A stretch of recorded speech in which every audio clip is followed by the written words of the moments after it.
مفتی صاحب آپ کی جانب بڑھیں گے. عشرہ ذوالحجہ کی اہمیت اور فضیلت جو کیا ہے آپ نے یہ بیان کرنی ہے، اور اس کے جو مسنون اعمال ہیں اس کے بارے میں بتانا ہے آپ نے. الحمدللہ والصلاة والسلام علی رسول اللہ اما بعد. عشرہ ذوالحجہ یہ تو آپ سب کے علم میں ہے انشاءاللہ تعالی کہ ذوالقعدہ، ذوالحجہ اور محرم یہ 3 مہینے مسلسل تسلسل والے جو ہیں یکے بعد دیگرے یہ اشہر حرم میں سے ہیں، جو حرمت والے مہینے ہیں ان میں سے ایک ہے. اور رجب کا جو مہینہ ہے وہ بھی حرمت والے مہینوں میں سے ایک ہے. تو ذوالقعدہ کا مہینہ ابھی جاری ہے، یہ بھی حرمت والا مہینہ ہے. جاہلیت کے زمانے میں بھی لوگ اس کا احترام کرتے تھے، اور حتیٰ کہ باپ کا قاتل جو ہوتا تھا اگر حرمت والے مہینوں میں اس سے ملتا تو اسے قتل نہیں کرتا تھا، بلکہ اس سے نہ رخ پھیر کے گزر جاتا تھا، کیونکہ یہ مہینہ حرمت والا مہینہ ہوتا تھا. تو ذوالقعدہ بھی حرمت والا مہینہ ہے، اور اس کے بعد جو آنے والا ہے ذوالحجہ، اور وہ بھی قریب ہے. اللہ نصیب فرمائے ہم سب کے، اور اس میں نیک اعمال کی توفیق بھی دے. وہ بھی حرمت والے مہینوں میں سے ایک ہے، اور وہ بہت عظیم مہینہ ہے. اس کے متعلق کیا فضیلت ہے؟ اللہ کے نبی صلی اللہ علیہ وسلم نے ارشاد فرمایا، روایت آئی ہے صحیح بخاری میں اور دیگر کتب حدیث میں. عبداللہ ابن عمر رضی اللہ تعالیٰ عنہما سے حدیث مروی ہے، عبداللہ ابن عباس رضی اللہ تعالیٰ عنہما سے یہ حدیث مروی ہے.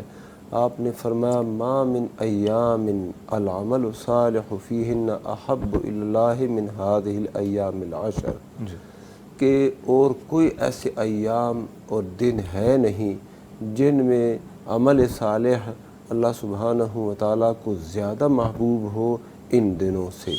یعنی ان دنوں میں جو بھی عمل ہوتا ہے دوسرے دنوں میں جو عمل صالح ہوتا ہے وہ ان دنوں کے عمل صالح سے زیادہ محبوب نہیں ہو سکتا. تو یہ بہت بڑی فضیلت. صحابہ نے کہا کہ اے اللہ کے نبی، اگر ایک شخص اور دنوں میں جہاد فی سبیل اللہ کرتا ہے اور تو ان دنوں میں عمل صالح کرتا ہے، تو یہ دیگر دنوں کا جہاد فی سبیل اللہ بھی ان دنوں کے عمل صالح سے اللہ کے ہاں زیادہ محبوب نہیں. اللہ کے نبی صلی اللہ علیہ وسلم نے فرمایا وَلَا الْجِهَادُ فِي سَبِيلِ اللَّهِ. ہاں ایک شخص ہے جو اللہ کے راستے میں نکلا دیگر دنوں میں، یہ دن نہیں، دیگر دنوں میں نکلا جہاد فی سبیل اللہ میں، اور اپنے مال کے ساتھ، گھوڑے کے ساتھ، سواری کے ساتھ، گاڑی کے ساتھ، اسلحے کے ساتھ، اور پھر کچھ بھی واپس نہیں لایا. یعنی اپنی جان بھی اس نے وہاں پر قربان کر دی، اور اسلحہ اور جو مال اس کے پاس تھا وہ بھی وہاں پر کام آ گیا.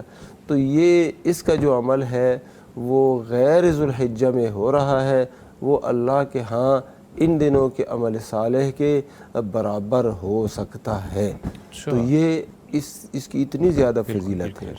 اور یہ جو ابتدائی 10 ایام ہے ذوالحجہ کے، ان کے متعلق اہل علم کا یہ قول ہے، اور شیخ الاسلام ابن تیمیہ رحمہ اللہ نے اسی کو ترجیح دی ہے، کہ یہ جو ابتدائی 10 دن ہیں یہ رمضان کے دنوں سے بھی زیادہ فضیلت رکھتے ہیں. رمضان کا مہینہ بہت عظیمت اور عظمت اور فضیلت والا مہینہ ہے، لیکن اس کی جو ایام ہے، دن ہیں، یہ رمضان کے دنوں سے بھی زیادہ فضیلت رکھتے ہیں. ہاں رمضان کا جو آخری عشرہ ہے اس کی راتیں وہ زیادہ فضیلت والی ہے، اور اس کے دن زیادہ فضیلت والے ہیں. تو بہت بڑی بات ہے. اور اس میں کرنے کے کام کیا ہے؟ اس میں کرنے کے کام جو ہے وہ بہت عظیم کام ہے. اللہ کے نبی صلی اللہ علیہ وسلم نے تو ایک تو عام عمل صالح کی ترغیب دی ہے کہ بندہ جو بھی عمل صالح کرتا ہے وہ عمل صالح صدقے کی شکل میں ہے، خیرات و نیکی کی شکل میں ہے، اور کسی کی رہنمائی کی شکل میں ہے.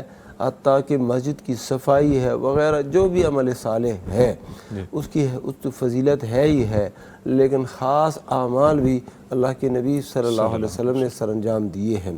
ابو داؤد شریف کے اندر حدیث ہے، اللہ کے نبی صلی اللہ علیہ وسلم کے بارے میں صحابی نقل کرتے ہیں کہ کان یصوم 9 ذی الحجہ، نبی صلی اللہ علیہ وسلم ذو الحجہ کے یہ 9 دن ہیں، ان کا آپ صلی اللہ علیہ وسلم روزہ رکھتے تھے۔ ٹھیک ہے، ایک یہ، اور 9 ذو الحجہ جو عرفہ کا دن ہے، غیر حاجی کے لیے تو اس کی بہت بڑی فضیلت ہے، 2 سال کے گناہ اللہ سبحانہ و تعالیٰ اس کے ذریعے سے معاف فرماتا ہے۔ تو یہ ایک تو روزے کی جو ہے نا فضیلت ہے ان دنوں میں بہت زیادہ، اسی طرح یہ ذکر و اذکار۔ جی بالکل، عبداللہ ابن عمر کی حدیث ہے جو مسند احمد میں آئی ہے، اس میں بھی یہی ہے کہ ان دنوں میں جو عمل صالح ہوتا ہے وہ زیادہ پاکیزہ ہوتا ہے، تو ان دنوں کا جو عمل صالح ہے وہ پاکیزہ ہوتا ہے، زیادہ فضیلت والا ہوتا ہے بنسبت دیگر دنوں کے۔ تو پھر ساتھ یہی فرمایا فَأَكْثِرُوا فِيهِنَّ مِنَ التَّحْلِيلِ وَالتَّحْمِيدِ وَالتَّكْبِيرِ، لہذا ان دنوں میں یہ تحلیل لا الہ الا اللہ اور اسی طرح تحمید الحمدللہ اور تکبیر اللہ اکبر یہ زیادہ کر لیا کرو۔ اللہ اکبر لا الہ الا اللہ واللہ اکبر وللہ الحمد، جو صحابہ کرام سے الفاظ مروی ہیں وہ اس طرح کے الفاظ ہیں۔ تو یہ اس کی کثرت ہے، ذکر اذکار کثرت کے ساتھ کیا کرو۔